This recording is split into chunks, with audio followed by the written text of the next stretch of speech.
This program, of course, is presented by Pro Wrestling Illustrated, the most widely read, widely sold, and respected wrestling magazine in the world today.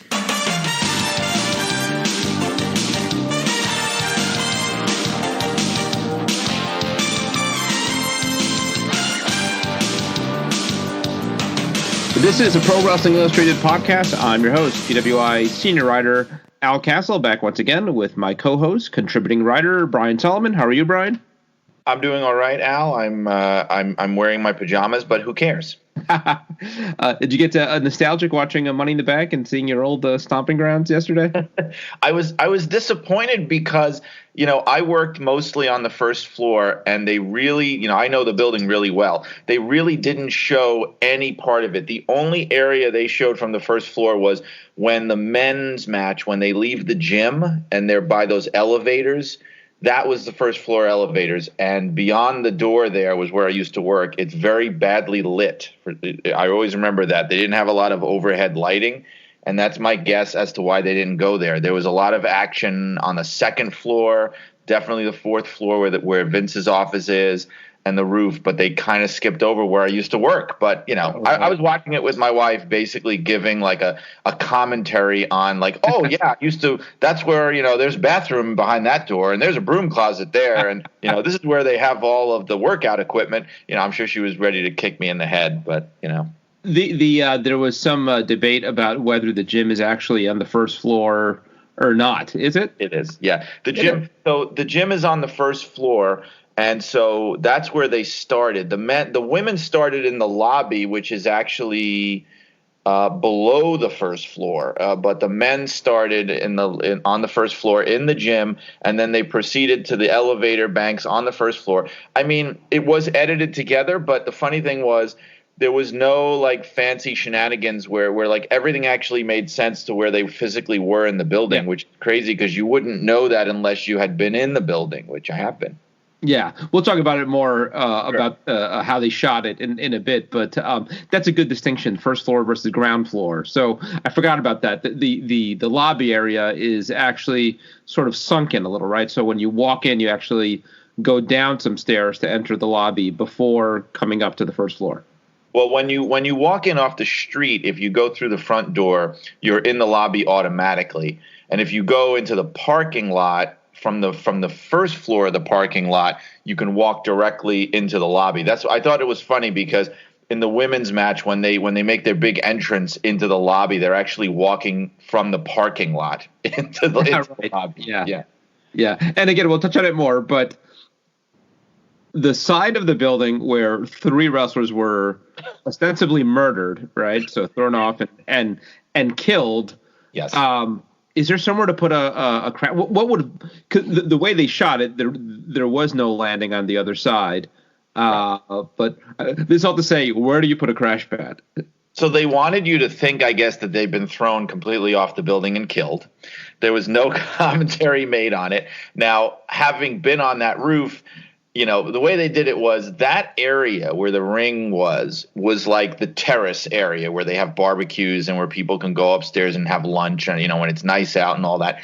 Now, that doesn't take up the entire roof. It's only part of the roof. And so surrounding it, there are other areas where they have like air conditioning units and electrical crap and all that and the flagpole. So where they were dumped was actually onto one of those areas, which is probably, it's a couple of feet. It's not even like you could jump it on your feet and be fine. So that's obviously where they put whatever pad they had set up. If they even had a pad set up, it's that low. It's really very close. Right. Or maybe we just actually witnessed two murders on television. I think they even added a sound effect. Like I really don't think they fell very far at all. Like it was like the equivalent of a couple of steps, basically. Right. And I thought it was interesting that the sound effect suggested that they almost undid what they were doing, right? Because how quickly you heard that thud suggested that, well, then he didn't fall very far, so you really weren't trying to kill him. So what was the point? I don't know. Anyhow, We'll talk about it more. And I actually really liked the match, so we'll get into it in a sec. Also, later on, we're going to be hearing from a friend of the show. Haven't had him on for a while, wrestling historian Pat Laprade. And he's talking about his new book, The Eighth Wonder of the World, The True Story of Andre the Giant. A lot of people are talking about this as really kind of the definitive biography on Andre the Giant, somebody whose career in life has been documented so much, maybe more than almost any other wrestler in history. So that's really high praise to say that this is the one. And him and Bertrand Hébert, am I saying that right? Co-wrote this book, and a real fun discussion I got to have with Pat a few weeks ago. Put out, I believe, by, well, let me make sure. Is this ECW Press? If it's not, I guess I'm going to edit that out. But we were talking a little bit before. Yeah, it is ECW Press. You've worked with ECW Press. They're really kind of the brand when it comes to these wrestling books, right? Yeah, I'm working with them for the Chic book. And it's, yeah, I mean, like they're known for putting out the best wrestling books out there. And wrestling is only part of what they do. It's funny because they're called ECW Press, but they have absolutely nothing to do with ECW. It's just a happy coincidence that they're named that. So we'll hear from Pat in a bit, and we'll also be talking some COVID-19. It's impossible to talk about just about anything these days without it, and whatever developments there have been in the last few weeks. But we definitely want to get into the Money in the Bank show last night. Some mixed reactions out there. I enjoyed it quite a bit. I'll go over it in just a little bit. Right now, let me tell you about the latest issue of Pro Wrestling Illustrated. The digital edition is out now, and I imagine the print edition is not far behind it. It is the August 2020 issue, and on the cover is still the WWE champion Drew McIntyre. He successfully defended his title last night in a great match with Seth Rollins, and he's on the cover. It is our WrestleMania coverage issue. You put together the real winners and losers, and there's a lot more in this issue as well. Features on Nyla Rose, my hot seat interview with her. What else is in here? I've got a feature on Keith Lee. We've got the 25 wrestlers under 25, something like that. And a lot more. We've got features on Jacob Fatu and on Marty Skrull. So a real fun issue. You don't want to miss it. What you want to do is go to PWI-online.com and either pick up the one issue or subscribe. And if you subscribe, the longer you subscribe, the deeper the savings. You can save over half off the cover price.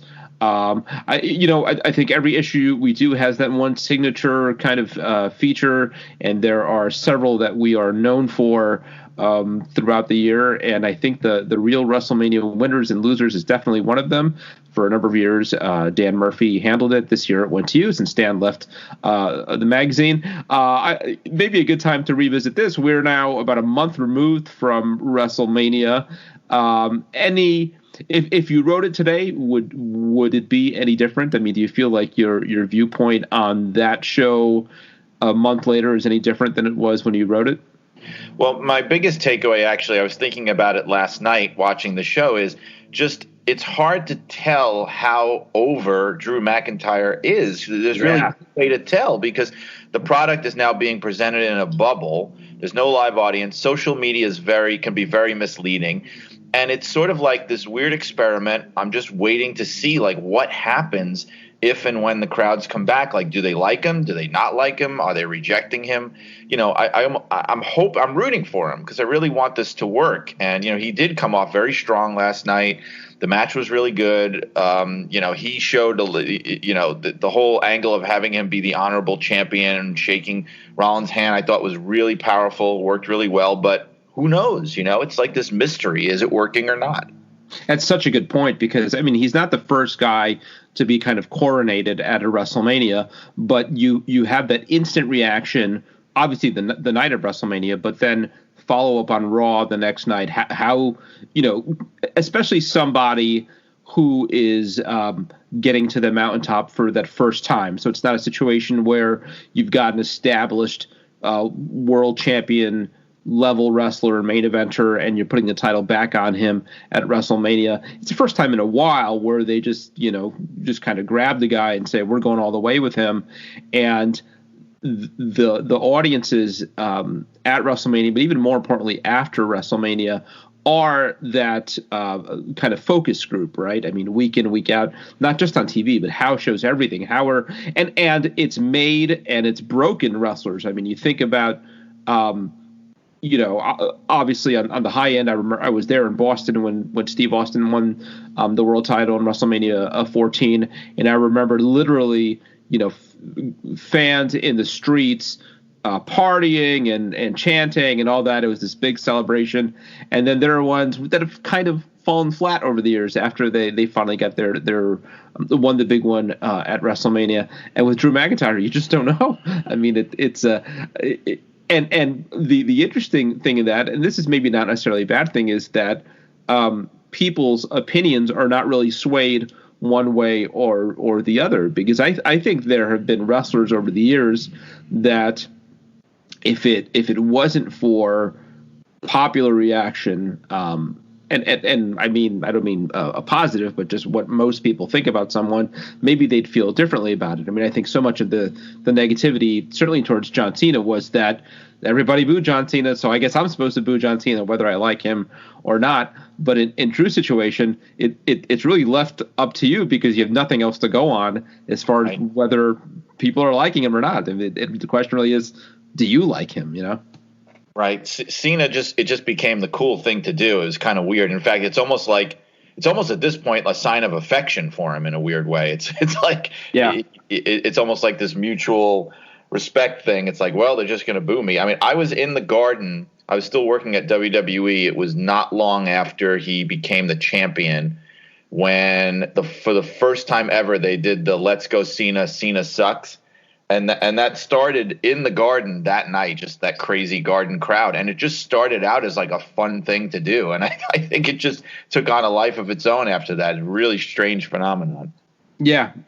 But, I think kids are less jaded that way. I mean, I remember when Luger got the big Lex Express push, and I was I a teenager back then? Yeah, barely. Maybe I think I was like 14, 15, something like that. I was way into it, and then growing up and around that time being more exposed to sort of like the insider newsletters, I was sort of surprised to hear like what people aren't into this. They're not digging Lex Luger. Yeah. But it was just sort of like pure and innocent. Like, you tell me that's the star, I'm gonna believe you. Well, see, I was reading The Phantom of the Ring in the New York Daily News, so I had the straight shirt. Yeah, local reference there. Yes. Anyhow, back to the plug. Whether you want to read Brian's review of WrestleMania, the real winners and losers, or all the other fun content in the August 2020 issue, go to PWI-online.com and sign up. Also, you can follow us on social media. It's at official PWI on Twitter and Instagram. I was on Twitter last night. We're trying to our social media kind of policy, especially as it pertains to Twitter, is kind of in a state of flux, and I tried to sort of adhere to that last night and had some fun. But it especially, again, this kind of goes back to the Drew McIntyre conversation. In this environment of wrestling right now, you're really left to your own opinion, completely sort of unobstructed by other fans' reactions. And I dealt with some of the blowback of that from WrestleMania when I saw some things that I thought were terrible and that other people certainly enjoyed. And so maybe a little gun shy last night, just sort of, I don't know what people think about this.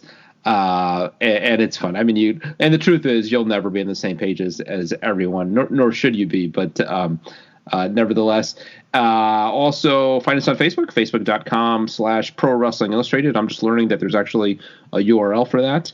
We're also on YouTube, where you could find this podcast and some more fun videos.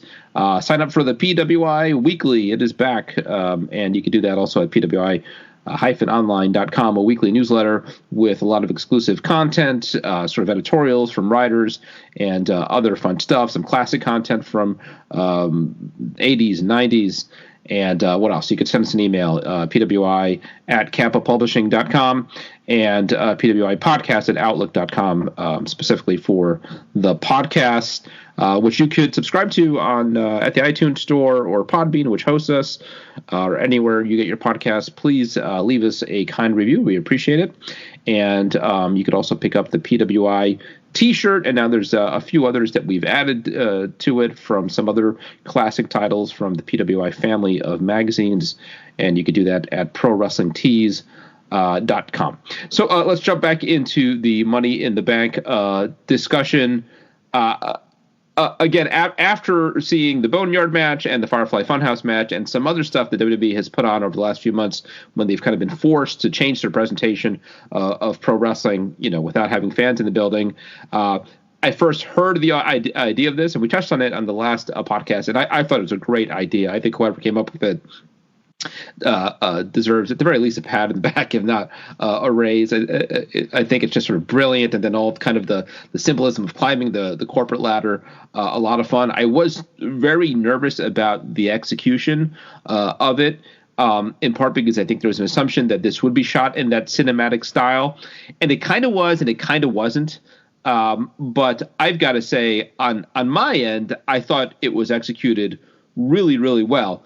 There's some criticism out there saying about the quality of the wrestling, and I think when people think Money in the Bank ladder matches, and ladder matches in general from WWE, and not coincidentally, they just had that special on Fox on Saturday night where they showed some of the greatest ladder matches, and what they are is sort of the pinnacle of daredevil stunts, athleticism. It's as kind of visually thrilling a match style as you'll get all year, especially the multi-man ladder matches that you get in Money in the Bank. So if you went into this event expecting that, I could see being let down. That what you really got was just a comedy match that was barely a ladder match until the very end of the show. And honestly, the worst part of it, I think, was the ladder. Once they got to the top and it became a ladder match, it lost some of the kind of fun and enthusiasm, the energy, I thought.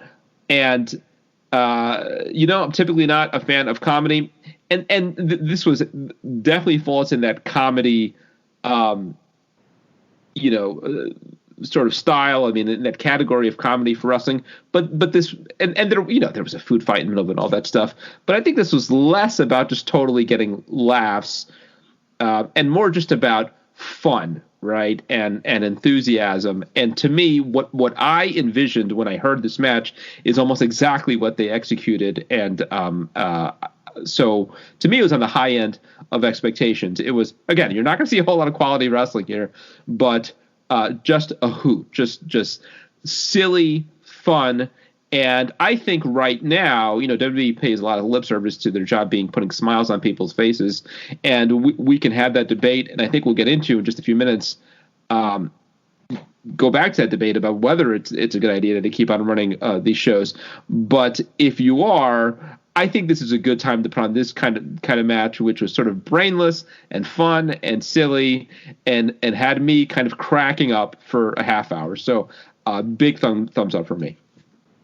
Well, I know Stu has said that he would like to see us not always agreeing on the podcast. And so I think Stu's going to be very happy this time, because I had almost the exact opposite response to what you're saying. I feel like watching this, we've been talking about the whole cinematic matches phenomenon, right?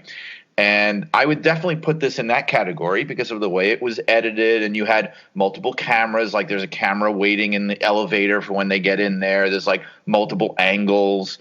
There's music. I mean, it had a soundtrack. So it's clearly, to me, a cinematic match. I feel like in just 1 month's time, the concept of cinematic matches has now officially jumped the shark with this match. And part of the reason I feel that is because, look, I am not one of these like super duper purists where everything has to be like mat wrestling and all that. I mean, I do enjoy watching that if it's done right. I know there's a place for comedy. There's a place for silliness. I just don't think that's the place. When you're doing Money in the Bank and it's supposed to be this intense, serious pursuit for the title contract and everything, and something that they're striving to do, and you basically turn it into something that as we've also said, like 20 years ago would have been easily a wrestle crap, kind of concept. It would have been something that people would universally look back on and say, oh, wasn't that ridiculous when they did that? It's one of those things, except now it's like your main event. It's your top attraction. It's for the title contract. And it was just mystifying to me that they would turn it into this goofy look. I'm all for comedy, but this just was not entertaining to me. I feel like it really fell flat. Like just the usual kind of goofy stuff they always pull out. Like here's Brother Love going to the bathroom. Here's a guy that somewhat looks like some kind of doink. I don't know. I don't know what that was about. How hard would it have been just to get somebody who like 20 people in the building at any given time that could have done that? The food fight thing, I mean, come on. Like, do we need like the 400,000th food fight? And it just, I'm waiting for something amusing to happen, and it just didn't happen. And, the main attraction for me was just getting to check out the building and seeing if my office appeared or my cubicle appeared. But I just felt like it was too silly, especially in the position that it was in. And it was trying to be something that it wasn't. And somebody on Twitter, I forget who it was, so I'm sorry for not giving credit. Somebody really hit the nail on the head when they just said, like, it wasn't entertaining, and it just smacks of WWE desperately trying to be something that they're not, and to do things that they just are not good at doing. And that was hard for me to watch. It just didn't work for me at all. And I feel like the cinematic match thing, if this is the way it's headed, then I don't know. I really feel like I don't know. It's just not something that I'm enjoying at all. And it's funny because I think we do see this completely different. And part of why I think this worked so well was because it was more up the alley of what WWE does. To me, what they tried, and people disagree how well they executed, but the Boneyard match and the Firefly Funhouse was so outside of their lane, where I thought they tried to be more ambitious than they should in terms of putting forth essentially a mini movie in the middle of a wrestling show. This felt like a blown up kind of on steroids version, and I don't mean it that way, of what we've seen out of WWE from the days of Tuesday Night Titans or Saturday Night's Main Event, for better or for worse. But you're right. Like the food fight kind of thing is like the oldest trope in Vince McMahon's a playbook. This did feel very much WWE to me. This is the kind of thing that they do. Again, this was turned up to 11 in terms of stretched over a half hour and all the production elements added to it. And I've always hated even before the cinematic kind of trend, whenever there was a camera that caught something that shouldn't be caught, or just the one I always go back to, and I don't even remember when it happened, but was somebody getting the back of a limousine and WWE, and then I think it's where the Undertaker is driving the limousine. He goes, "Where to?" And we have the camera angle of essentially whoever it was sitting in the back of the limousine, and I always, to this day, and that has been done so much worse since then. I mean, it's really a small example, but I remember at the time just thinking, how would you have gotten that camera angle? Impossible. In this sense, I think certainly more so than the Firefly Funhouse, which somehow we were taken to a different dimension. So I don't know how you get cameras in a different dimension, but even more so than the Boneyard match, I think there was a logical explanation for everything. And that's why I think I appreciate it, because they set up ahead of time that the parameters we're shooting inside Titan Tower. So first off, you can believe that there's going to be cameras everywhere because they're preparing for this. And then the other thing that changes my view, or makes me a little more forgiving, certainly about how this was shot, and even sort of like retroactively the Boneyard match, is that nobody's saying it's live, right? So I'm more accepting of kind of the post-production stuff, that they do go back and they put it together in a presentation that they think is sort of the most dynamic. But I just really got a kick out of it. I and that it wasn't completely sort of cinematic and just the, and I'm no expert on anything like this, but just the look of the video, sort of a difference between video and film. It looked like a WWE match, but just, they added the music, some of the cutaways.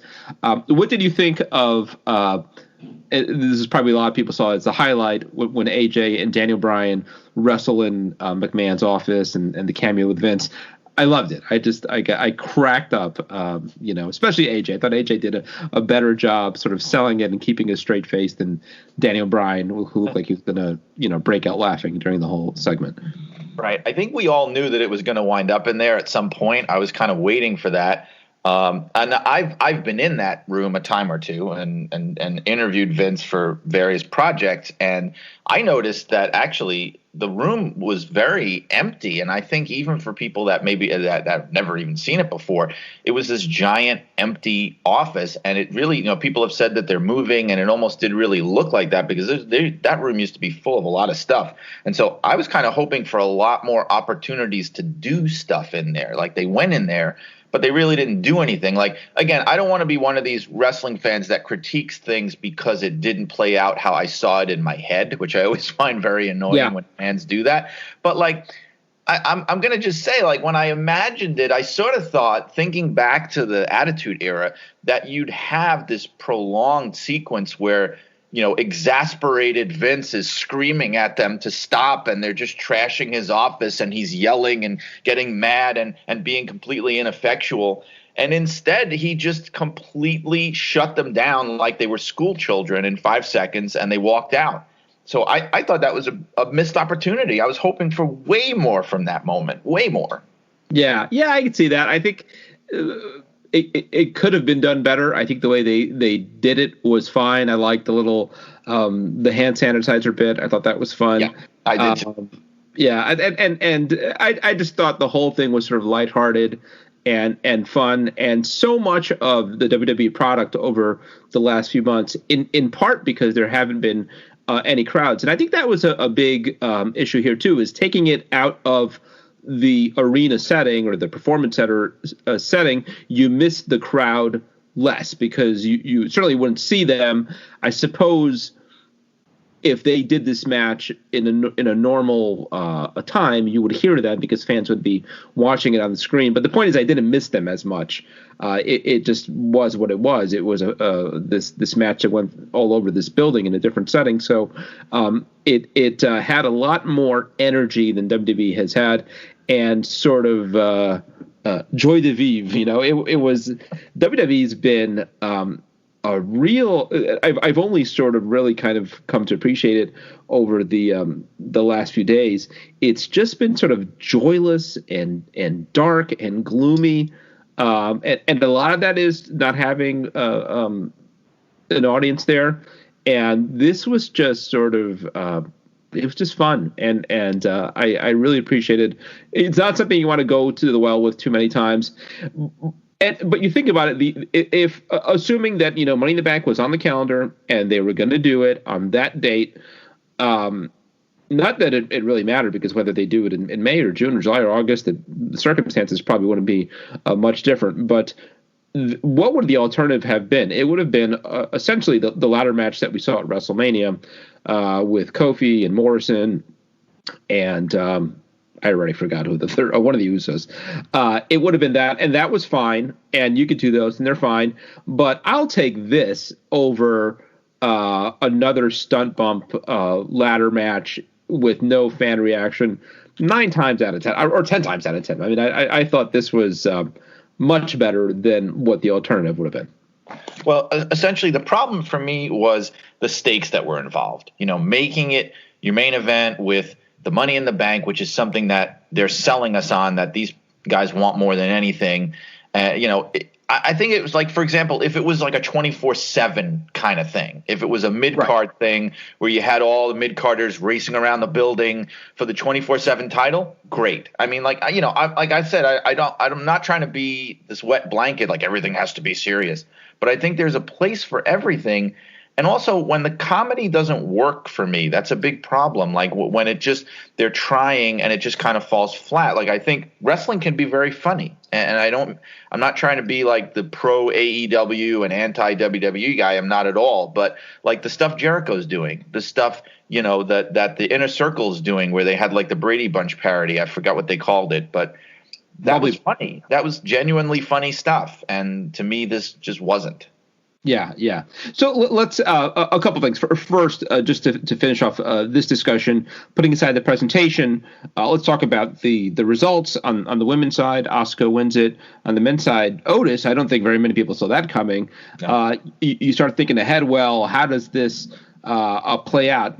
On the women's side, certainly it makes sense that it would be Asuka, even though they've already gone to the well with that a few times with her and Becky Lynch. But that is still probably the best match you could put on the women's side of things, and you certainly don't have to pay it off anytime soon. You've got I guess through, is it WrestleMania or is it a year? Is it till next Monday? I think it's a year. It's supposed to be within a year. So right. So they can put this off for many months, and it'll be a fresh matchup when they deliver it again. On the men's side, Otis, really, kind of fascinating. Otis has been an interesting project for them, and it seems to sort of be working. Again, it's one of these things like, fans aren't there, but last we saw fans seem to kind of be into Otis. So I can't imagine that he wins the world title, but then I couldn't imagine that he would win this match. So, right. What are your thoughts on kind of the trajectory of Otis? I really love him. I think he's got great charisma. He's funny. And, he's also like, he kind of has this vibe of like just the old school working class wrestling tough guy, except also like funny and silly at the same time, which is interesting. And I like the character a lot. I thought he had one of the best WrestleMania moments, honestly. Like that was great. When he beat Dolph Ziggler and the celebration and all that. So, I mean, I sort of feel in a way that the finish they did was kind of bizarre, because I know in the past, if memory serves, when they've had two guys grab the briefcase at the same time, I feel like that's happened before, and they treated it like they were both the co-winners or something. Am I misremembering? I sort of think that that's happened. So it was kind of weird when they had it where they dropped the briefcase and he catches it and he's the winner. In a way, I felt like it was because they were a little worried about having him climb that ladder. Yeah. But then he climbed it to celebrate at the end. Right, he did. That's right, he did. So, yeah, I don't know. I'm trying to think of what match. I mean, I'm not sure if they're going to have him go against Strowman, if they're going to have him go against McIntyre. Those are both strange matches, or if there'll be a new champion by the time he cashes it in. I honestly don't know where they're going with it, but I'm kind of enjoying the ride because I think he's a great character. I also want to note that without the live audience, sometimes it's weird, like watching the wrestlers go through the mannerisms and things that they do and their routines and everything. And I will say that his character and the things that he says in the ring and his kind of like vocalizations, without an audience to play off, it just makes him seem like a complete lunatic, which I kind of love. Yeah. So the other thing that I think is worth, even more so than the various results from throughout the night, I think another big talking point coming out of the show was the length of it. It was over before 9:30, which for a show that begins prime time, I can't ever remember a show going this short. So I think it started at 7. The first pre-show match, I think the only pre-show match, was about 6:30. So from the first match to the last match, roughly 3 hours. From the official beginning of the show, less than 2.5. I don't hear a lot of people complaining. I certainly didn't.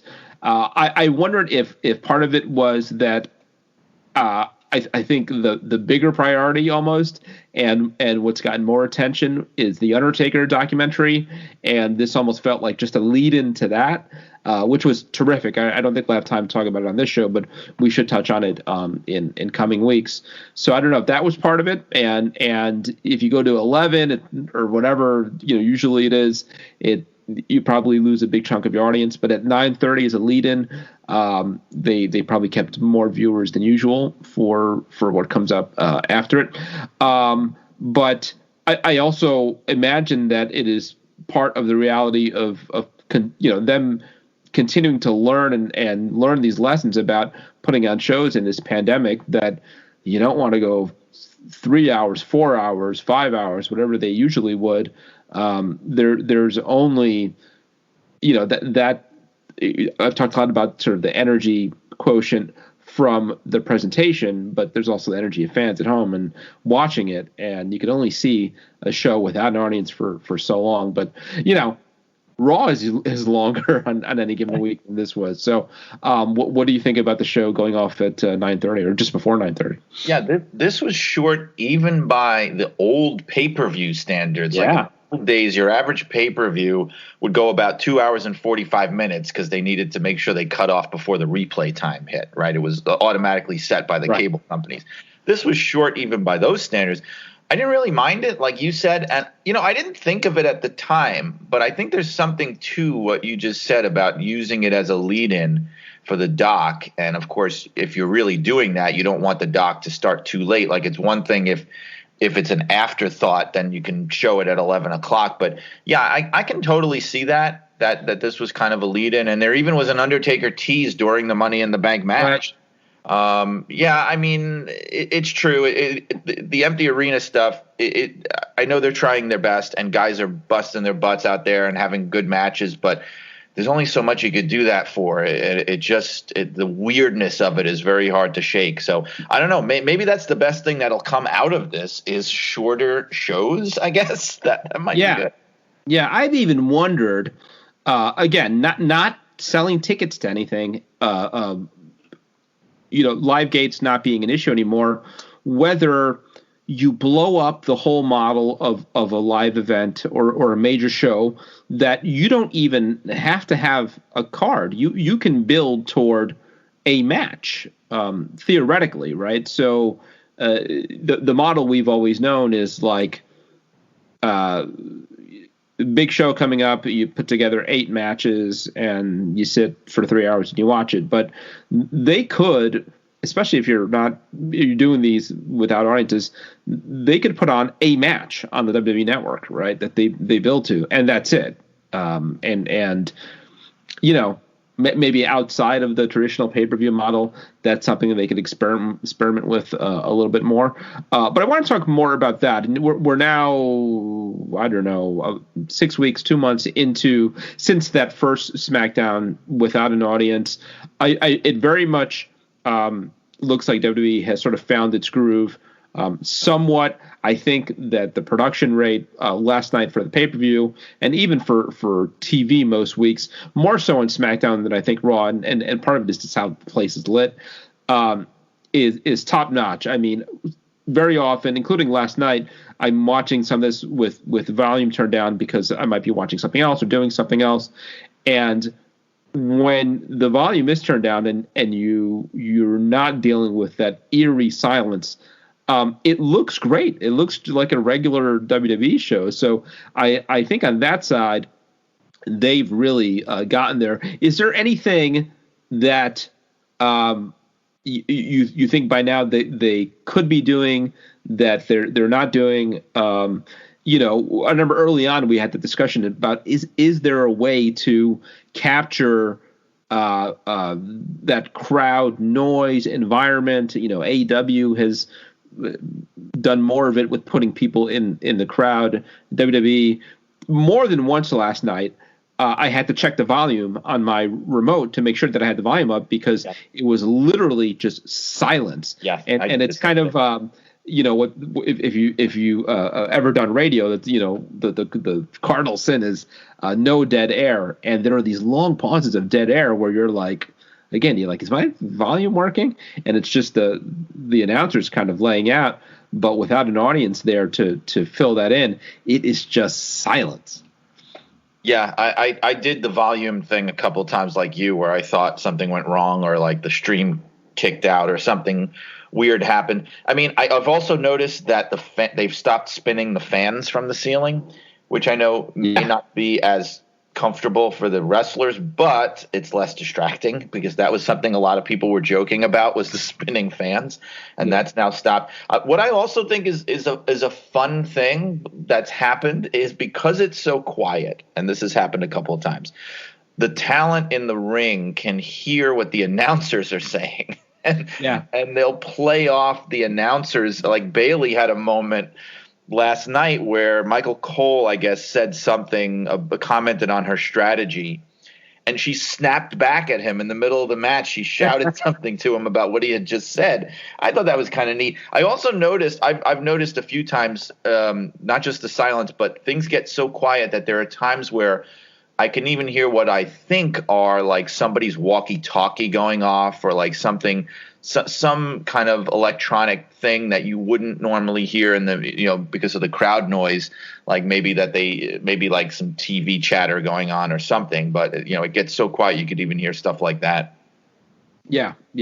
The other thing that I think is really coming together now, 2 months into this whole thing, is different approaches, different strategies. UFC just put on a show on Saturday night, also from Florida. Kind of being talked about as the first major live sports event since the pandemic began.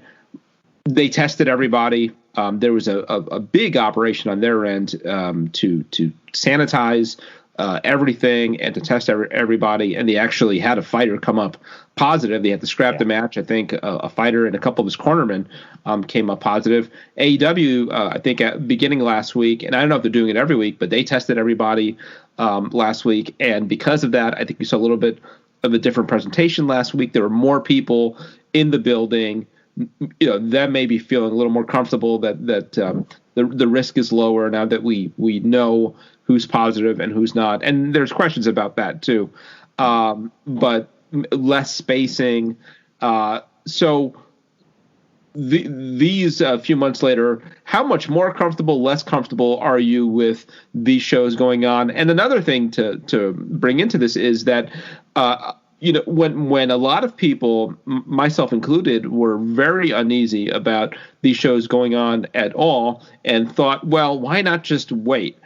I think the expectation was, when you talk about waiting, it would be a couple months. And now there's a question whether a year from now they can go back to shows with big audiences. So this really is a long-term thing. So shutting down at any point, if the point is, if you waited for things to go back to normal, we wouldn't have wrestling at all for many, many months. And I don't know how I feel about that either. It makes me, in a way, more understanding that they have to do something. It becomes a more question, I think, on my end about mitigating risks versus shutting down altogether. I don't know that WWE is there yet. We haven't heard about them testing yet, and the visual presentation seems to be more lax on some of the, when I watched UFC Saturday night, they had a 3-man announced team, and they had each of the announcers on a different side of the octagon. Most other people in the arena had masks on, and it makes WWE stand out. You don't see anybody wear masks on WWE, even on the production side, unless I've missed it, but I haven't noticed. The announcers are all right next to each other, and they're the one now from AEW, UFC, which I don't know if it's fair or not to keep them to lump them together, but certainly it's a similar kind of presentation. And WWE, they're the one that at the very least, we don't know if they're testing. I haven't heard anything about them testing. So where are you at in terms of how much these shows have evolved over the last couple months? I think we're in a really tricky space right now, because it's true what you said, that, this is going to take a lot longer than people thought. And so, how would these companies even continue to exist or do business or whatever in an environment like that? That's very true. I also think, it's inevitable that when things start to open up a little bit like this, there's going to be, I wish it wasn't true, but there's going to be another kind of explosion of outbreak. It's just inevitable. And I'm just hoping that doesn't lead to another second period of self-quarantine as a reaction to that. But I honestly don't know what the answer is because, like of what you just said, I mean, ideally, in order to contain this, everything would just need to stop for like a year. But that's not always possible to do. So, yeah, I think we're going to slowly start to see stuff like this. But I think there's going to be another side to that, like what happened with the UFC, where they had like a whole corner's worth of people test positive. And I said at one point to somebody, not that I'm rooting for this, but I think the only thing that would convince some of these folks to slow it down a little bit is an outbreak within their ranks. And that hasn't happened yet at WWE. I also feel like, I know that I don't want to be political, but there's this weird kind of political response to this where, like, on the conservative side, you're seeing people less apt to wear masks. Pence didn't wear a mask when he went to the Mayo Clinic. Trump's not wearing a mask. And so it's almost like WWE, because of the McMahon connection, is now in that camp of like, well, screw this, we're not going to wear masks, where other people are wearing masks. And I just think that's kind of a foolish thing, because this is a virus. It doesn't really know what your political leanings are. And I think we have to be a little bit smarter. So I do think things need to slowly start opening up.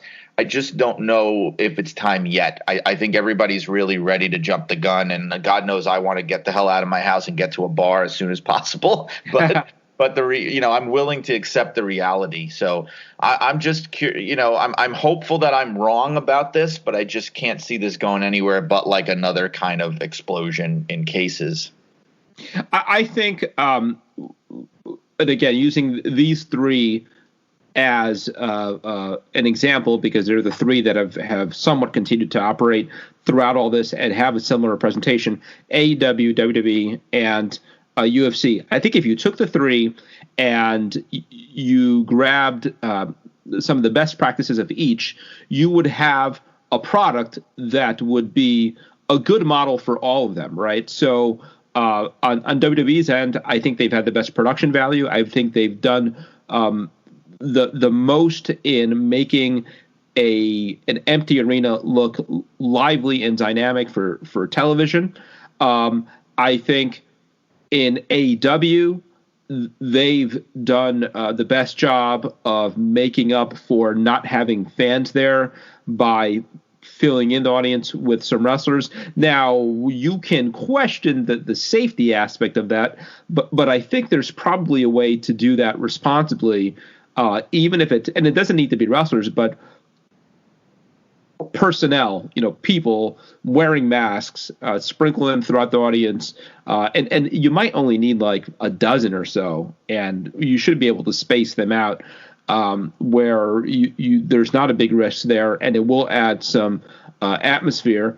And then on UFC's end, I think they've had the best safety protocols, and they've only put on one show, granted, but again, there was it was documented well in their YouTube series leading up to the fight they had Saturday night, Embedded, and you see they really went above and beyond in being super careful of everything. Every locker room was sanitized after somebody was in it. Wrestlers fighters, I think, were kept out of the building until their fight was ready, and then they were brought into a locker room that was just sanitized, and then brought into the ring. And then the production staff around all wore masks. So I'd love to see, for example, on WWE's end, a situation where you saw the cameramen, production people wearing masks, if only, and I think what you're saying is right. Some of it is just political, but also I think it's just the right message to send. So whether it's really doing a lot or not, I think it looks good for them that they're taking it that serious. I think announcers should be kept apart. I think they shouldn't be right next to each other, and this feels almost contradictory, but I do think they should experiment with creating some kind of simulation of fans, even if it. And I've never been crazy about it being the wrestlers themselves, because it requires some wrestlers to kind of be out of character. But I've got to think that there are enough people, production people and otherwise, around And again, I don't know that you need more than 10, especially in the performance center, which is sort of small. I think you could sprinkle them in, and they don't even need to be on camera necessarily, because that's probably a concern too. Is that it almost looks worse to have a few scant fans than it is to have none. But I'm thinking more of the sound than the visual. So this is all to say, I think from all this, there is beginning to emerge a model for how to make this work. Yeah, I think that AEW actually did hit on something with having the wrestlers out there spaced apart, reacting to things, the heels rooting for the heels, the faces rooting for the faces.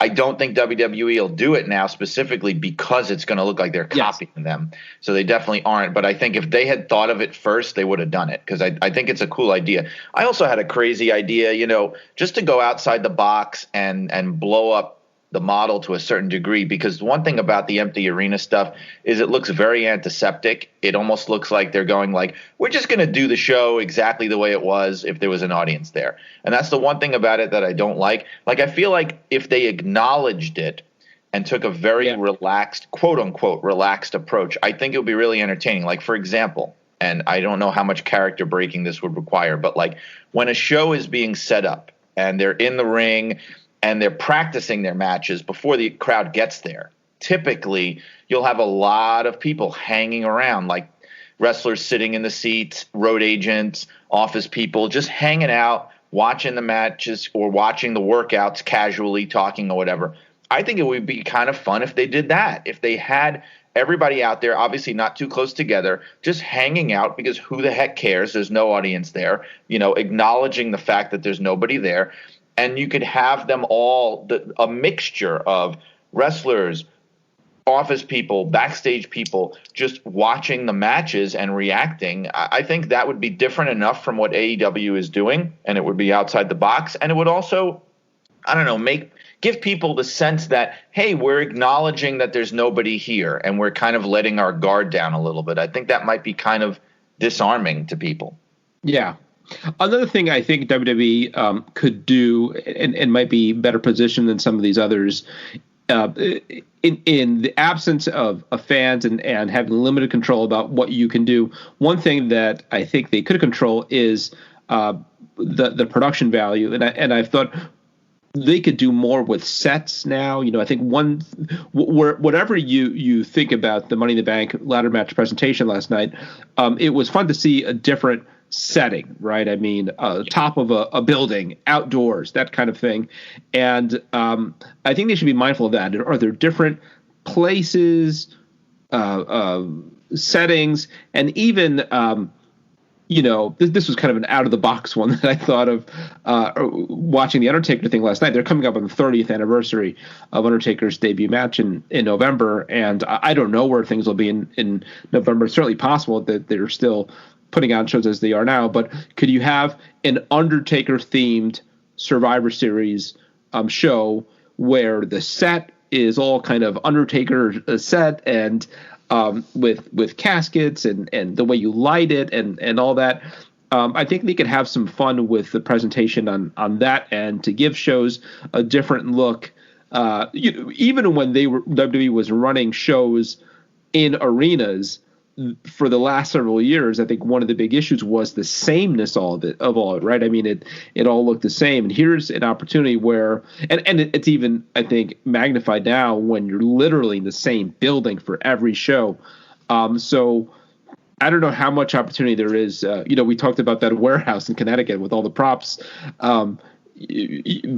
Again, do you do one where you put it on like an old 80s WWF show with the old ring? Can you set up the old Nitro set one night and have a Nitro, a WCW themed show? And some of this doesn't work, but again, an Undertaker themed show. There's with Memorial Day or 4th of July coming up, can you have one where you really dress up the place in a patriotic theme, something like that, just to change the look of it? Yeah, one of the things that I've missed a lot has been just the distinction of being in different places and every place feeling different. Like, ever since the production values have gotten so high now with the stage and the Tron and everything, and the very complex lighting system they do and how it's duplicated at every show. You can't even tell one arena from the next anymore. Right. You used to be able to do that. You used to be able to watch a show and go, oh, they're in Madison Square Garden. Oh, they're in Atlanta. They're in the Omni. Oh, they're here. They're there. I recognize that place. That's Reunion Hall in Dallas, Texas. Like, there's no more of that, because every place they it's almost like that's what they want. They want it to look like it's the same exact place every week. Like, sometimes wrestlers will even make a comment like, right here last week we did this, and I'm going, no, you weren't there last week. You were someplace else. Yeah. They want to create this idea that we're in the same, that these places are all interchangeable, and it does give this homogenized kind of thing to it that takes away a lot of the feel of watching wrestling in a way. So there must be a way that they could kind of change it up, like you said, or maybe other things, just so you don't feel like you're just watching the same exact visual every single week. Yeah, just having trees in the background yesterday was sort of neat, Yeah. And again, this has been an issue for years. It was within the last 10 years that they did away with the unique sets for all the pay-per-views. You remember, King of the Ring might have like a giant throne entrance, and for SummerSlam they might have like a beach setting with umbrellas and beach balls and stuff like that. And they stopped that, years ago. And it's just the entrance that is there for, with some variations, but it's the same entrance for Raw as it is for SmackDown, as it is for Money in the Bank, as it is for whatever else. It's exactly the same. And I get that. When you're cost conscious, maybe this is one of the decisions that you make, and their production value is so high, and that big screen and all that, and the lighting is it's so elite in terms of quality that I get wanting to use it all the time. But you do lose that kind of unique branding for all their shows, and whether they eventually go back to it, this is opportunity maybe to blow that up a little bit and have some fun changing the look from one show to the other.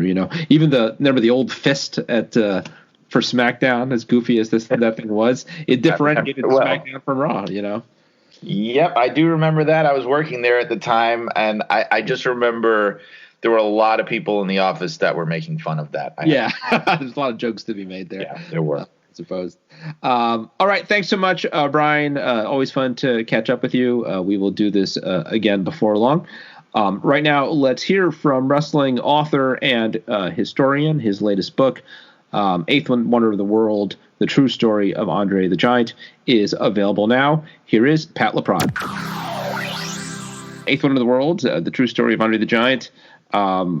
Fascinating read, and just the subject matter, it's incredible. Just in the last 5 years, how much has been written or recorded. HBO had the big documentary on Andre. What do you think it is about Andre that all these years later, it's been almost 30 years since he died, that still resonates so much, not just with wrestling fans, but there is this curiosity in the mainstream about him, right? Well, I don't want to sound cliche. I don't want to sound cliche, but I mean, the expression larger than life, I think it suits Andre very well. He was that larger than life character that everyone knew, especially in the 70s and the 80s. He was the biggest pro wrestling star in the 70s. He was the most known. He was, almost the only one being invited to big talk shows like Johnny Carson and those shows.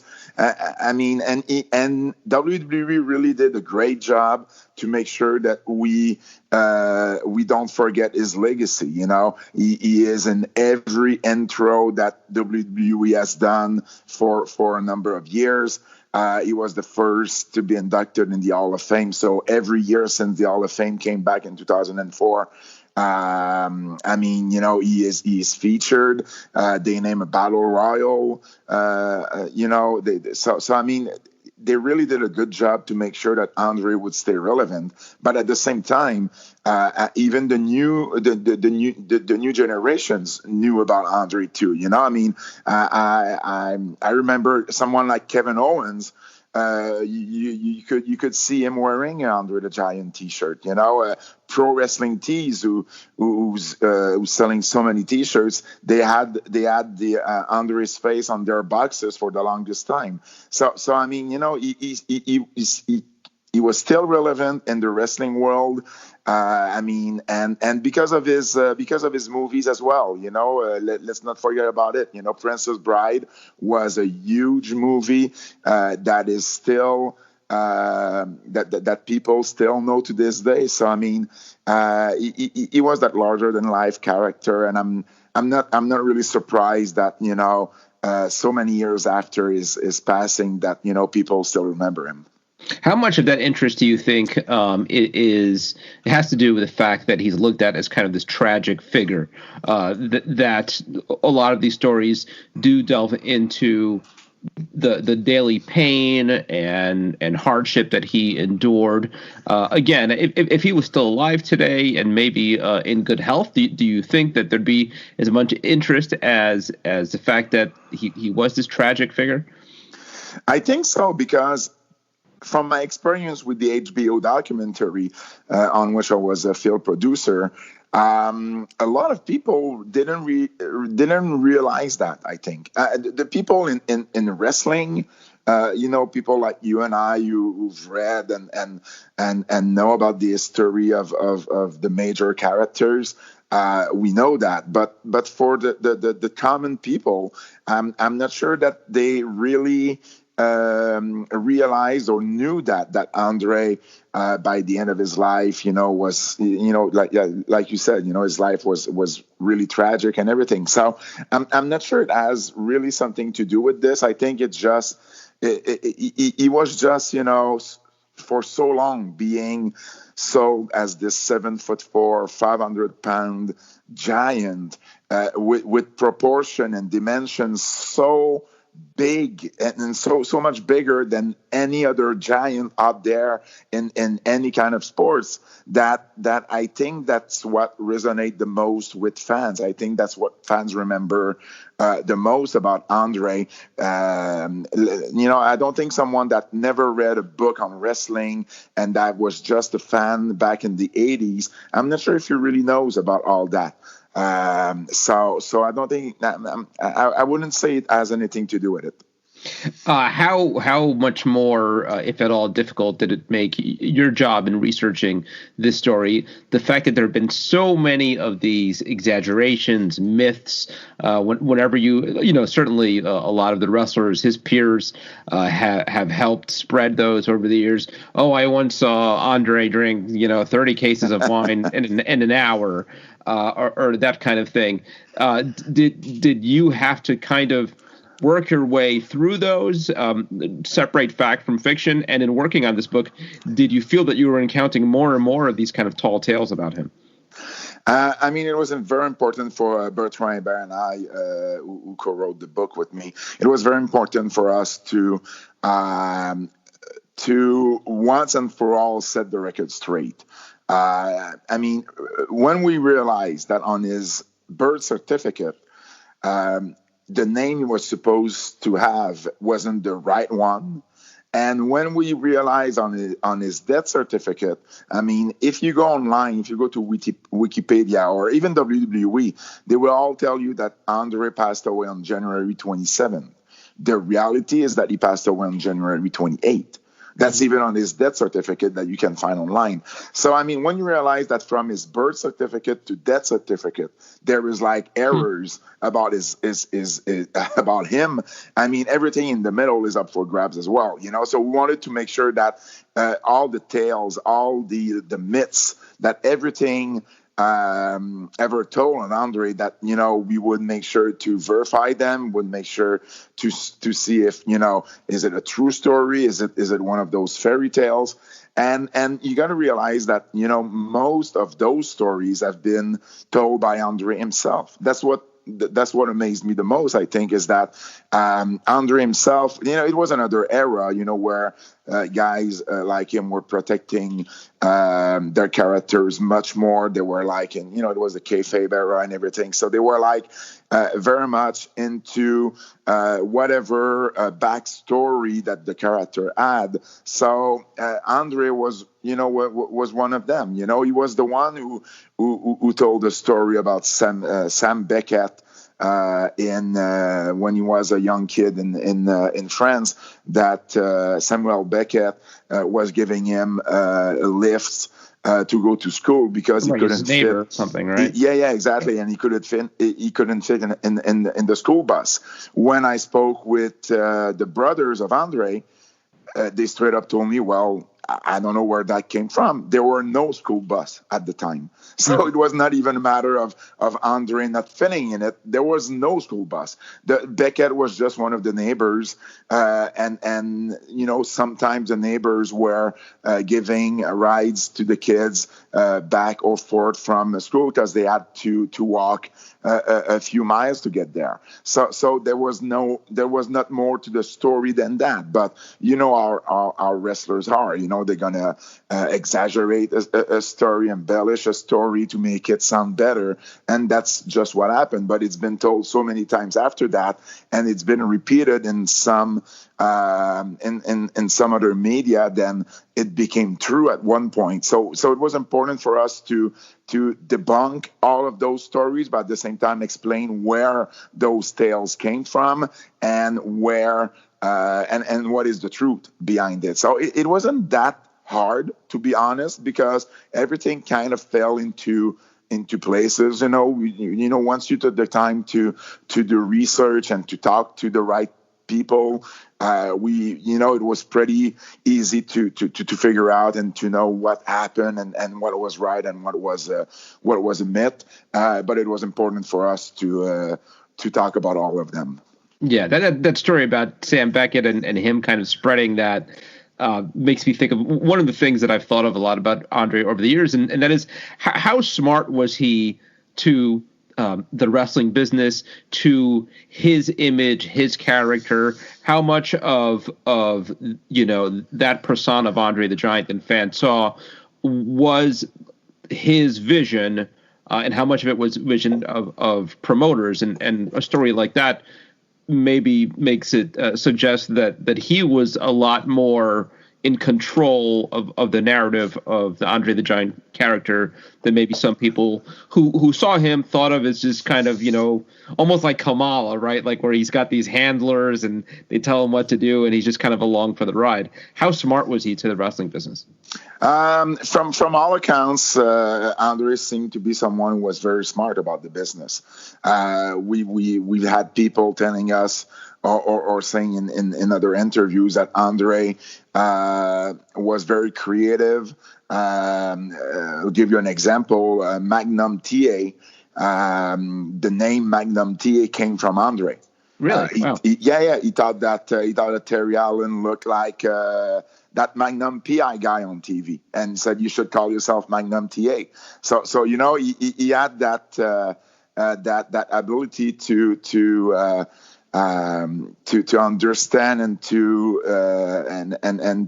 be smart to the business. I mean, he knew who Lex Luger was, even though he had never shared the same locker room as Lex Luger. So once he met him in an airport, and even Lex was surprised that Andre called him out and said, hey, he was on those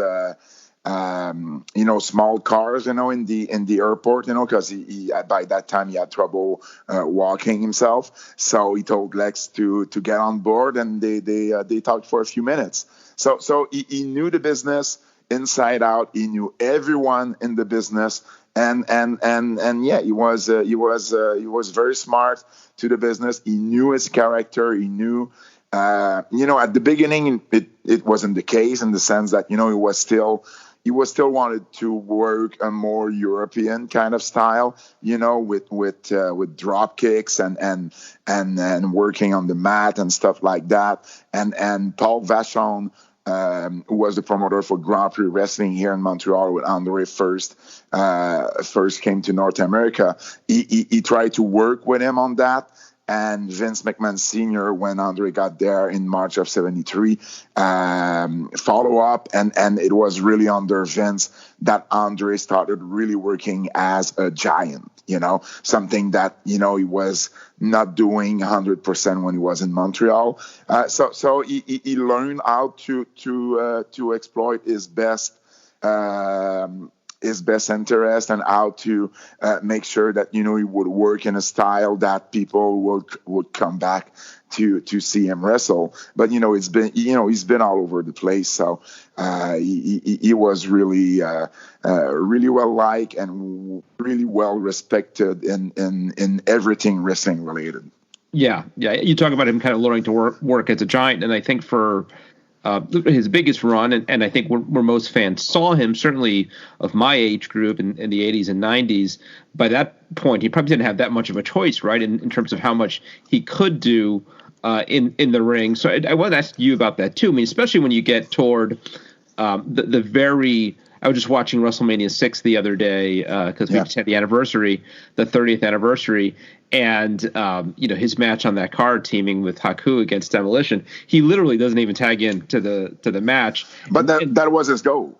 That was his goal. He didn't want to tag in. He knew it would be one of his last matches with WWF at the time. He knew he was on the way out, or he could see things coming, and he wanted to. He knew he was going to split with Haku and everything, so he wanted Haku to be strong in the match. So he told Haku that take the match, and at least when we get out of this. He really did it for Haku. So that was the kind of guy he was, very generous to the people that he liked, and that was an example of it. And what's fascinating is even a year after that, he was back on TV, now on crutches, and they were still trying to, work him into angles. And what I've always kind of wanted clarity on was, I think some people look at it, as I have at times, not knowing that much about what the reality was, as almost cruel by Vince McMahon and promoters to put him out there in that condition. But then the other part I've heard is that he wouldn't have had it any other way, and he wanted to keep on earning money and be a relevant part of the business, even in that stage of his career where he could barely walk, much less work a match. So what came to be your understanding about in the very twilight of his career? How much of it did he want to keep on going, and how much of it were promoters trying to milk every last penny they could out of him?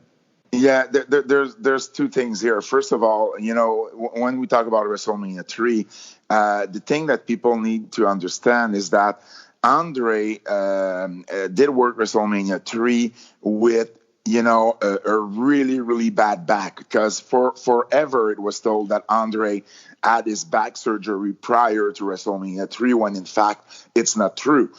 He got the surgery after WrestleMania 3. So it took him, everything he had to make it to that match. So, yeah, of course, when you look at it, it's not the best match he ever had. But, that's probably as much as he could do in the ring at the time. And that feud with Hogan, I've read so many things or seen, so many stuff on Andre where, WrestleMania 3 is pretty much the ending of his career, when in fact, when you look at things more precisely, you realize that he really was, that feud was really the foundation of WWF's pay-per-views at the time, After WrestleMania 3, he got the surgery, and then the first Survivor Series came in 1987. So the big match was Team Hogan versus Team Andre. Then Royal Rumble 98, signing, but right. 88, the very first one was the contract signing for the February 5th match in Indianapolis that was seen by 33 million people when Andre defeated Hogan. Then WrestleMania 4, it was all about Hogan and Andre. That was, the only match that people care about in that tournament, especially when you didn't even know what was going to be the main event. And finally, SummerSlam 88, the very first one, it was Team Mega Buck, him and DiBiase against the Mega Powers. So I mean, when you look at it, it didn't end in '87 with WrestleMania 3. In fact, there's something else that started in '87, and it was the foundation of 3 other pay-per-views that would become with WrestleMania what we call the Big Four. So I think that rivalry was very, very important in WWF history, and we can even make the case that it's probably one of the most important in WWE history. The second part of your question, I mean, Andre, the only place where Andre felt like a normal human being was in a wrestling locker room. That's the only place where he wasn't looked at as a freak, as a giant. He wasn't, people wouldn't point fingers at him, wouldn't laugh at him, wouldn't be scared of him like reaction he was getting in the real world. So the only place that Andre wanted to be was there. And that's why he had that's why he had he had some hard feelings against Vince Jr. because when Vince decided to go national and to have his guys exclusive, Andre couldn't go see all of his friends like he used to. Yes, he was still traveling, but it was the same locker room over and over again. Where when he was booked by Vince Sr., he would go from territory to territory, and see different people, see different friends, and that's what he liked so much. And that's also why Andre never wanted to quit. And when finally Vince decided not to use him anymore, well, Andre didn't like that. And he reacted in a way that maybe he should have not. He went to Clash of Champions in 1992, which, when you look at it, should have been a no-no. I mean, you don't. Andre going to a WCW pay-per-view, it doesn't make any sense when you think of it. But I think he was really frustrated that Vince wasn't going to use him anymore. And at the same time, we cannot blame Vince for that. It's just that Andre couldn't let it go. It wasn't about the money at all. Andre had money. It wasn't about that. It was just that if he wasn't in a wrestling locker room, he didn't know where to go. He didn't know what to do. And that's why he kept a way to keep wrestling, and Japan and Mexico offered him that. And even in Japan, he was so well respected that when he started working for All Japan, after working for years for Inoki and New Japan, it was New Japan who asked All Japan, hey, you know what? The way we do wrestling now is not suited anymore for Andre. But, I think he could still be useful for a promotion like yours, because All Japan always did, one comedy match or, bring with old timers. Baba especially was still used at the time. And so it didn't really happen often in history that New Japan send someone to All Japan saying, hey, you know what, we can't use him anymore, but I think it would be, well suited, at your promotion. So it wasn't much of the promoters that didn't want that were trying to milk the last years of Andre. It was really Andre who just never wanted to stop. That's so interesting to me, because the pain is evident just watching him, the pain and the discomfort, and to think that he wanted to prolong that if he didn't need the money, as it sounds like. So would he have continued, if it was up to him, if he had his druthers, would he have continued wrestling in WWE in through those early 90s? I mean, I think the last WWF fan saw of him, he was kind of a second to the Bushwhackers, yep. and throwing Slick in the back of a car, that kind of thing. And they tried to make a program with Earthquake. Yeah. So did he intend to wrestle in the shape that he was in? Oh, Andre never wanted to stop. That's for sure. I mean, if he stopped working for WWF if in any capacities, it wasn't his call. It was Vince's call. And to be honest, it was probably the right one. There's no doubt about that. But Andre wasn't able to let it go, because that's the thing, that wrestling was his life. Wrestling what he was doing since he was 20 years old. That's the place where he felt the most comfortable. He did like working in movies, and when he was on the set of Princess Bride, it feels like he really liked it there, because after the first week or so, and it was really important for the actors to make him feel like a normal human being, So after a week or so, it was like in a wrestling locker room, on that set. But you don't have to, he spent 2 months filming, so you don't get to spend 2 months on every set. Plus, Andre, was kind of typecast. I mean, he could play a giant, but they weren't going to use him in other roles. But still, before he passed away, he was asked to do what's the movie, Jack and the Bean. It's not the right title, but it's like a big fairy tale story. Jack and the Beanstalk. Is that Beanstalk? Beanstalk, yeah, Beanstalk, yeah, exactly. So there's a giant in that story, and he was asked to play the giant. So up until before he passed away, he was still getting some offers to do movies and stuff like that. But he was such in bad shape that even for movies, it was getting hard for him, to do them. You got to realize that, we always talk about Andre, who was a strong guy.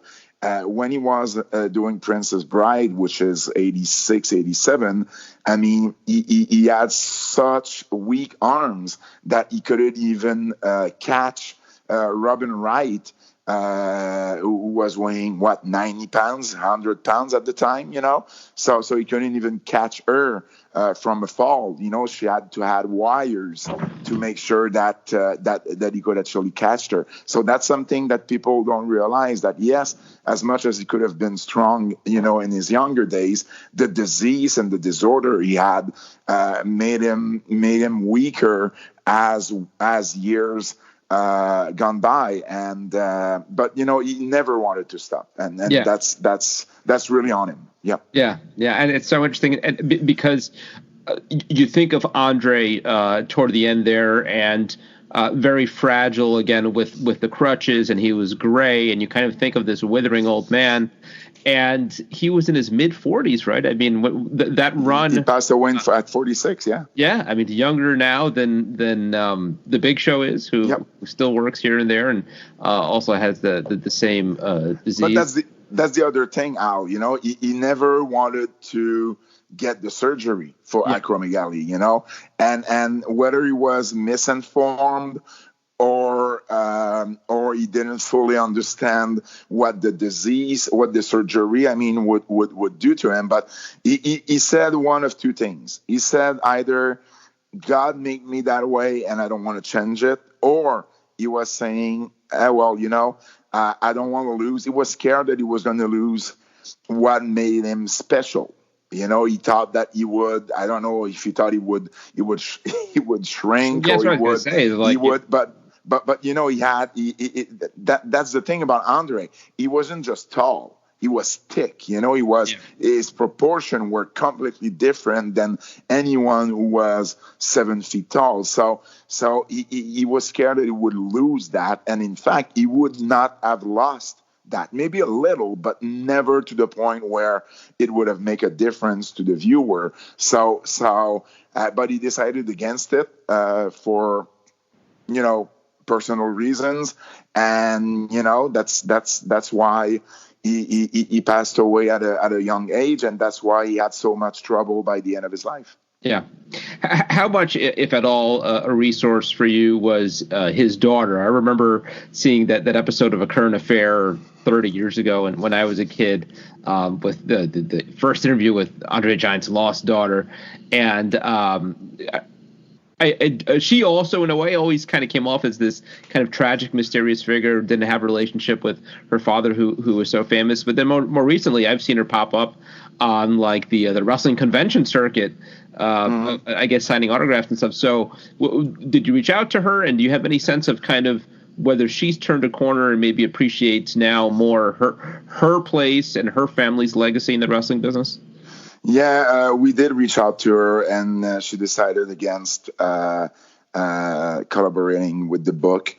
So we do talk about her and her mom in the book because it was important for us to talk about that. But we had to rely on interviews that she already done and that were, available online. So there's questions I wasn't able to ask, but still, we're able to explain the relation the best we could with what we had. Because she had done quite a few interviews, over the years. So, and plus she had done the HBO documentary as well. So, there was a few quotes there as well. So, but I mean, it was the thing, with Andre, in the sense that he wanted to take care of her. He wanted to be with her, but it was so difficult. It was difficult because on one side you had Robin's mom, who wanted to be involved in this, and Andre didn't want didn't want her in his life. So you had a young Robin who's so young and always with her mom, and they were asking her, well, come across the country, basically, because they were living in Seattle, and Andre was in North Carolina. So they were almost asking her to go across the country without the only parent that she had lived with. So it was, of course, it was hard on her as well. And at times she just decided not to go. There was one time that she almost made the trip. And Andre had sent Jackie McCauley, who was living with Andre, was taking care of the ranch with her husband, Frenchie Bernard. So he asked Jackie to go and meet with Robin to make sure that she wouldn't be alone traveling. But at the very last minute, she decided to stay with her mom, which is, which is understandable. But Andre wanted to do stuff with her. But again, it wasn't easy. Andre didn't go to Disney park with her daughter, with his daughter. He would have. That was not the kind of places that Andre could go. It has to be.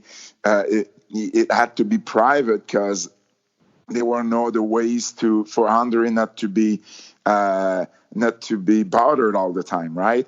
But at the end of his life, he wanted to move to Hawaii for two reasons. Because he was still wrestling in Japan, so Hawaii was like a good place to. There's three reasons. Because it's Hawaii, right? And the sun and everything. It would have been good for Andre. Then it was closer to Japan, and it was also closer to the West Coast and Seattle. So to him, Hawaii was like the best place for all of those reasons. So he wanted to spend time with her, but he never had the chance. But he did like children. He was very close with Vince's children. Shane and Stephanie especially. But he was also, The Rock. Was calling him Uncle Andre. Jackie was telling us that a bunch of children from pro wrestlers were very close. That to Andre was that like he was like that big uncle that he's not. We all have that in our family. Someone close to our parents that's not related, but we do call uncle anyway. So it was that for many people. Masked Superstar Bill Eadie.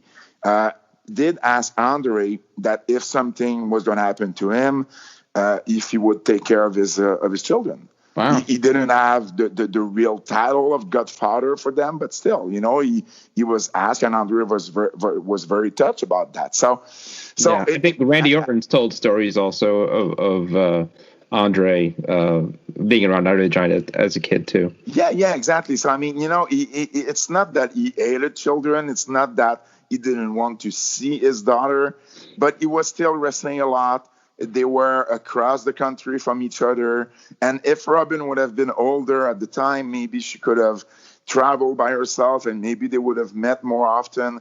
But it was just this situation where it was so difficult for them to meet and to talk that there were no cell phones, at the time, So if you wanted to talk to her, she needed to be home or he needed to be near a phone. So it was a completely different era.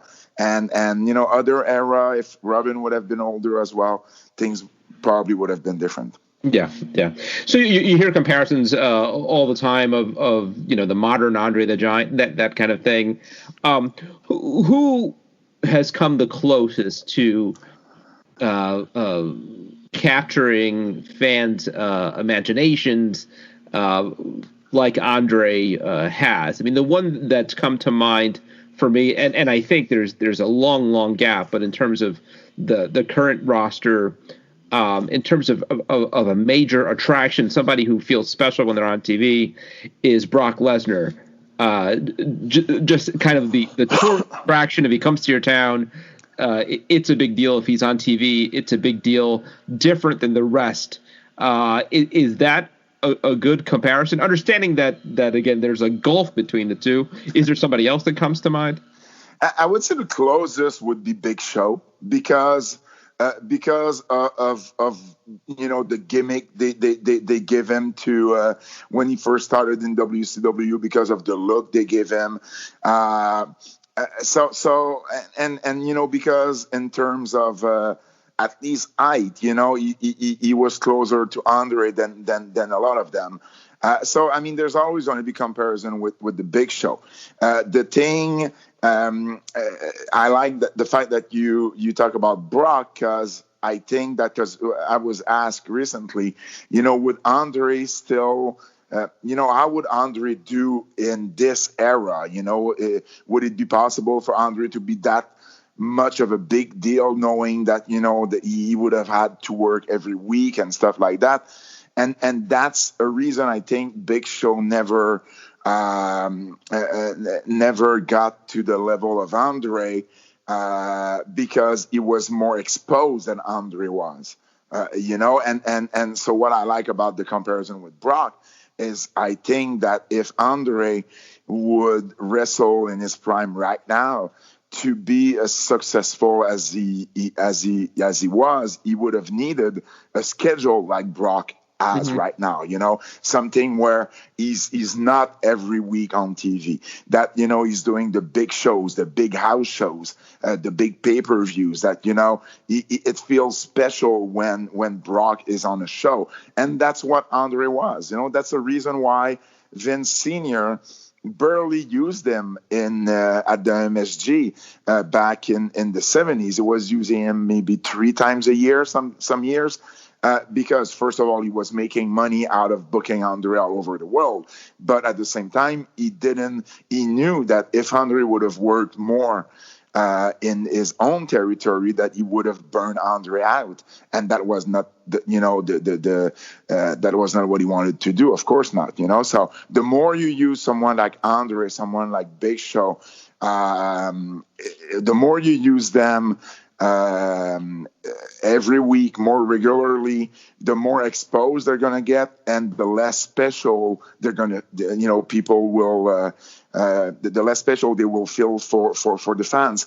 So at the end of the day, I think that between Big Show's proportion and height and physical attributes and Brock Lesnar's booking right now, I think a mix of that could have been Andre in this era. Yeah, which makes it all that more kind of puzzling how they've gotten Big Show so wrong, in that they had in some ways a younger, more athletic version of Andre, and there were differences and there were reasons I think inherent why Big Show maybe never would have reached those heights, but man, did they not get that one right?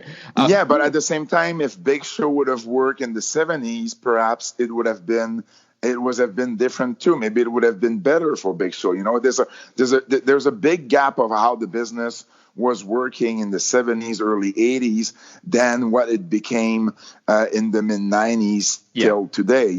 So the business didn't work the same way. It was more of a house show business and then a pay-per-view business than a TV business, where, especially during the Monday Night Wars, ratings were so important. So maybe even Andre, maybe even Andre in the mid 90s would have been booked poorly, because it was such a different era. So it's not like I don't want to say they dropped it on Big Show, because it was just I believe a matter of different eras. Yeah. Who was bigger? That's one thing because you hear so many, I've heard Andre 7'6", 7'4", 7 feet, 6'9", and the same for a Big Show. They've kind of been consistently, I think, around that 7 foot mark. But is that one thing you're able to get to the bottom of? I mean, actual heights and weights for Andre and for comparison's sake for Big Show. Weights not that much, but I mean, fluctuated, right? 520 was always exaggerated, but he was at he did weigh between 4 and 5 at one point of his life, or for many years, before between 400 and 500. But height was always the main issue, and so here's the thing: 7'4" was just a made-up number when he did arrive to Montreal. Even before he got here, he was publicized in the newspapers as being 7'4" from the French Alps, and the reason behind this was that you had Lou Alcindor, who later became known under the name of Kareem Abdul-Jabbar, who had started being this big NBA superstar. He had won the championship with the Milwaukee Bucks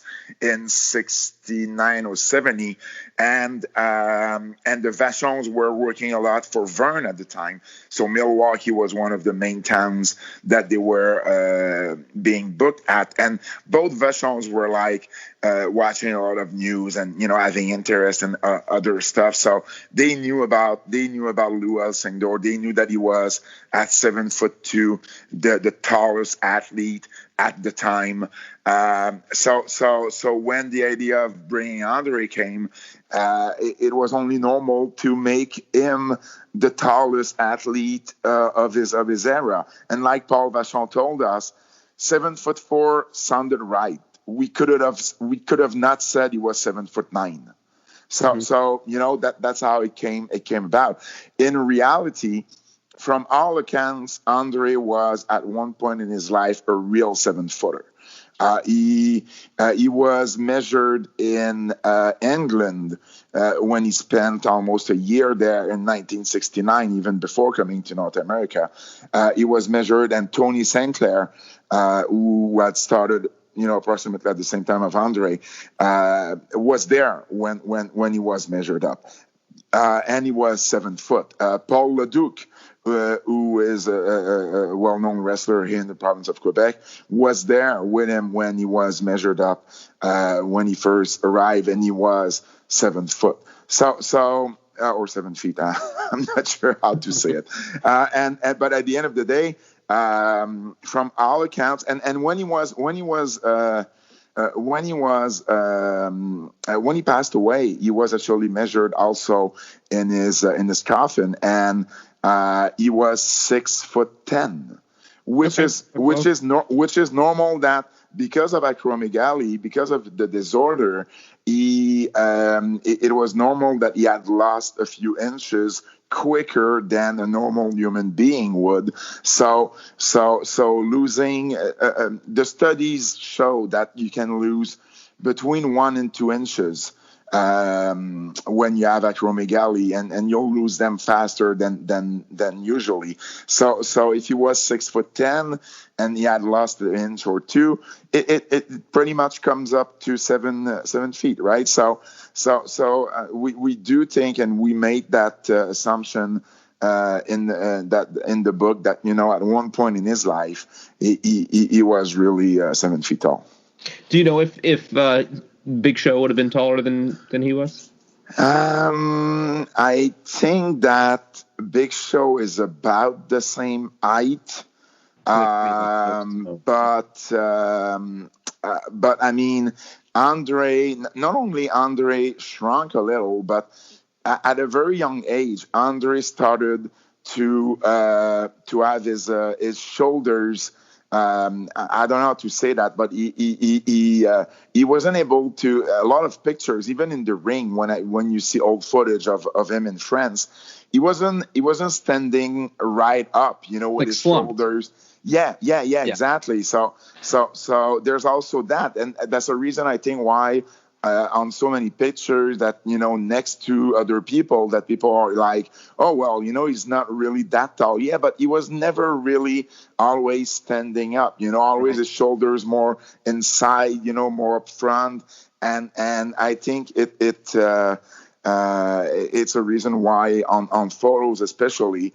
People think that Andre wasn't really that tall, but like I said, between 6'10" and 7 feet, that's where he was, depending on what year you're talking about. Yeah. Was he ever photographed, or did he ever meet Jorge Gonzalez? I don't think so. I don't think so. Or because he started. Andre had stopped, doing the. I stopped working in North America somewhere in '91, so I don't think you would have met him unless. And I don't think Gonzalez was at Clash of Champions in '92, so I don't think he ever met him. But I mean, that's one thing that Vince Sr. was always trying to avoid. Even Vince Jr. did the same thing. They didn't want him to be photographed against someone who was legitimately taller than him. Will Chamberlain or Manute Bol. When Manute Bol was playing, he was so tall. So and there's a story where Bol wanted to have a picture with Andre, and they just rushed Andre out of the arena.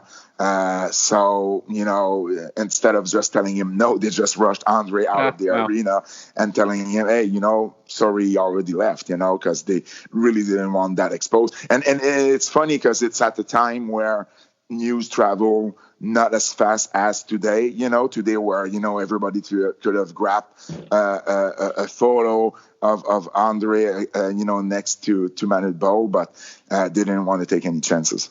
Yeah, it reminds me of when they had Shaq and the Big Show do that stare down a couple years ago, and it revealed that Shaq is a good deal taller than the Big Show, and yeah, for better or for worse, it makes you think a little less of the Big Show of WWE's giants when you see that there are other people who are bigger than them.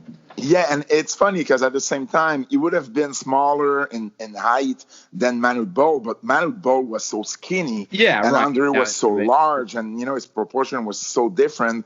Then I don't think it would have made any difference. Really caught on. Yeah, I'm sorry.